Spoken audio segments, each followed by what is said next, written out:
Terima kasih Anda masih di Liputan 6 SCTV Jawa Timur. Saudara, pencuri mobil di sebuah mal di Surabaya dibekuk aparat Satreskrim Polrestabes Surabaya. Modusnya pelaku menggadaikan mobilnya di Pegadaian dan sengaja memasang alat pelacak lokasi atau GPS.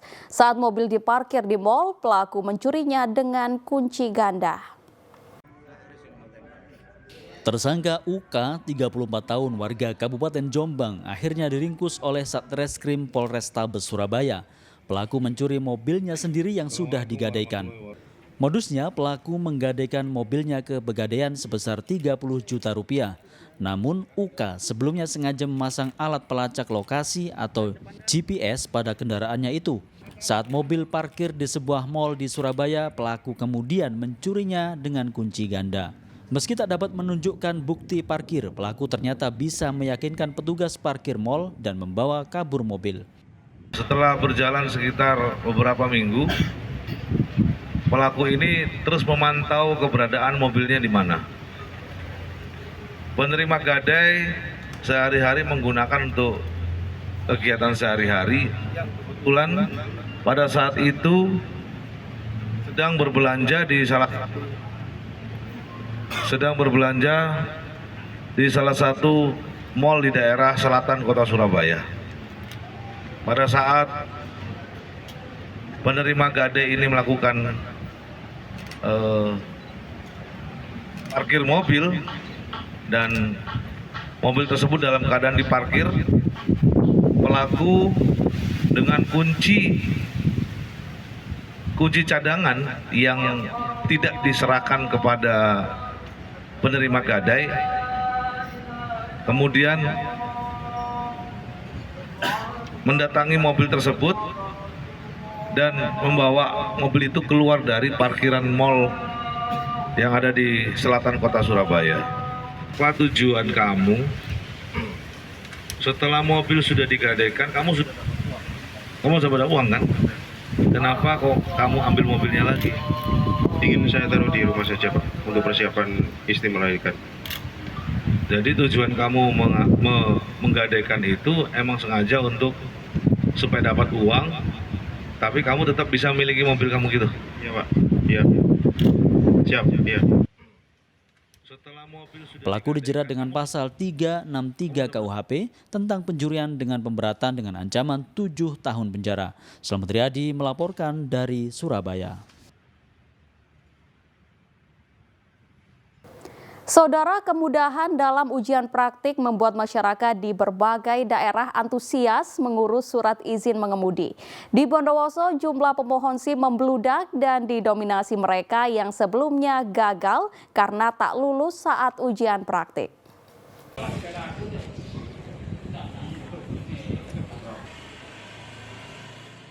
Suasana kantor Satlantas Polres Bondowoso Senin siang lebih ramai dari biasanya.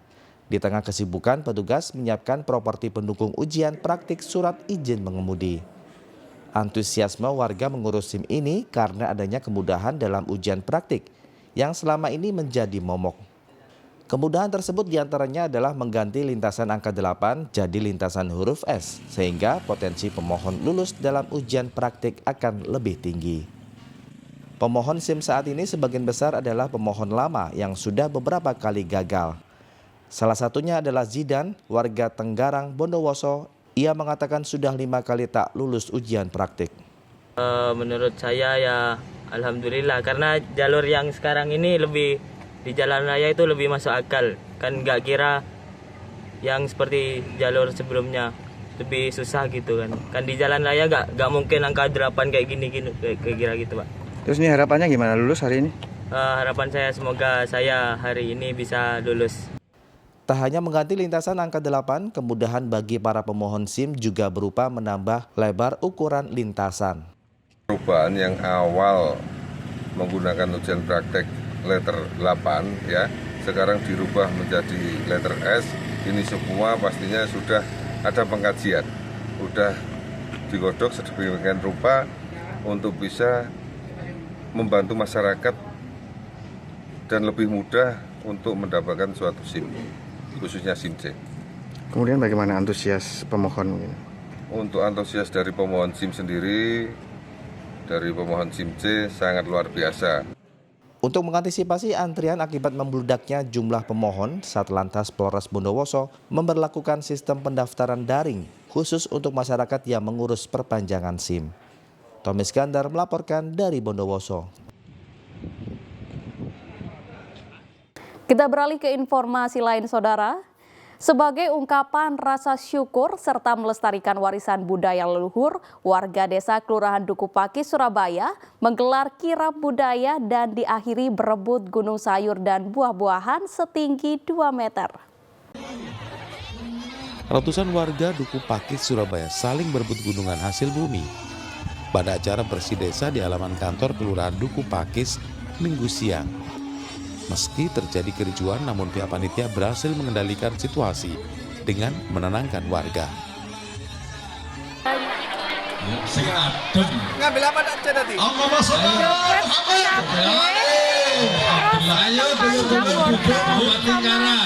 Itu lingkaran 15 orang. Susah. Jadi ibu sama desanya saya bawa ke belakang. Terus saya maju ke depan. Tadi desak-desakan ya? Iya. Menurut Andrea Suryawan, Lurah Duku Pakis, acara bersih desa ini merupakan kegiatan tahunan sebagai ungkapan rasa syukur dan sekaligus melestarikan warisan budaya leluhur. Selalu sering bertemu, Pak. Jadi sering diskusi untuk melangsungkan kegiatan bersih desa ini. Dari awal tahun kami sudah ada persiapan, jadi persiapannya sangat panjang. Kita setiap minggu ada pertemuan, kemudian ini untuk selalu meningkatkan ke masyarakat bahwa kita harus tetap. Selain berebut gunungan, acara yang paling ditunggu-tunggu yakni kirab budaya serta atraksi reok Ponorogo. Rahmat Hidayat melaporkan dari Surabaya. Saudara, guna meningkatkan pendapatan dan menstabilkan harga kebutuhan pokok, puluhan petani di Lumajang menggelorakan gerakan belanja sayur atau gerbas.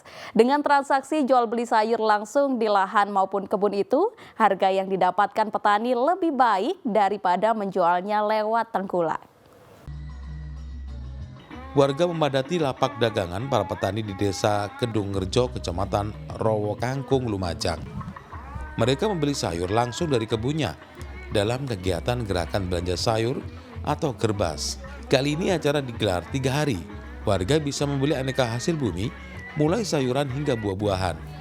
Gerbas ini digagas sebagai upaya meningkatkan pendapatan petani, sebab mereka bisa mendapatkan harga yang lebih baik dibanding dijual kepada tengkulak. Sementara pembeli juga senang memperoleh berbagai hasil pertanian yang lebih segar dan murah. Enak, murah. Kalau sayurnya gimana di sini? Segar, langsung ambil harian. Lebih segar ya, Mbak ya? Kalau harga gimana? Harganya Murah, terjangkau dari pasaran.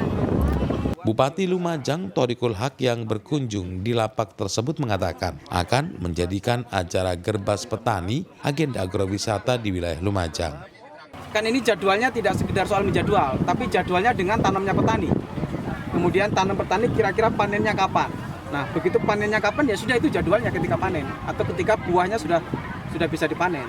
Nah, ini saya kira ke depan bisa menjadi agenda yang rutin untuk tidak sekedar hasil pertanian, program inovasi yang ada di Desa Kedungrejo, tapi menjadi agenda pariwisata di Lumajang.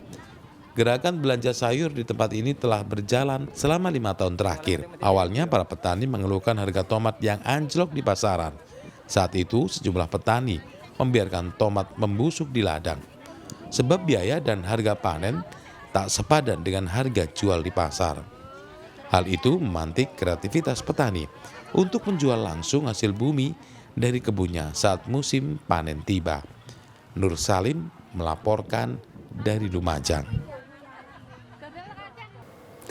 Saudara, ratusan pasangan suami istri di Mojokerto yang belum mendapatkan keturunan berburu kurma muda yang tumbuh subur di halaman Masjid Al-Mubarak. Selain dipercaya dapat menyuburkan kandungan, kurma muda juga diyakini bisa menyembuhkan berbagai penyakit.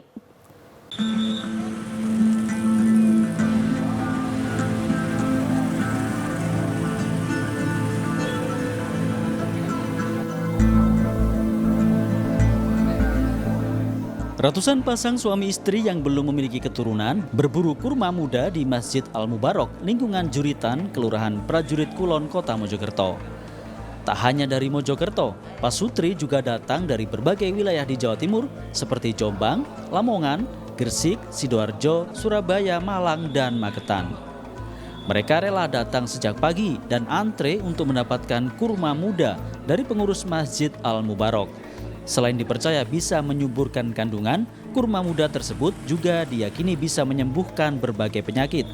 Kata temen sih mas, pertama itu kasih tahu kan program kan kita udah lama, udah jalan 3 tahun ini nikah.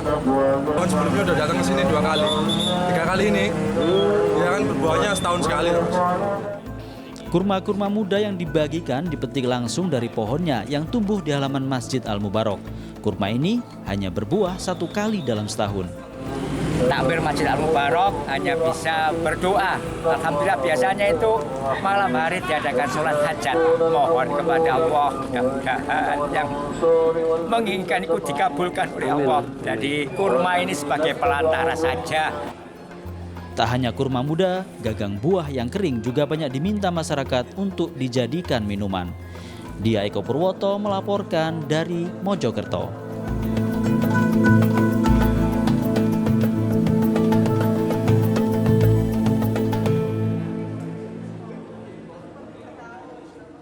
Serunya parade kostum jalanan Jember Fashion Carnival. Simak selengkapnya usai jeda.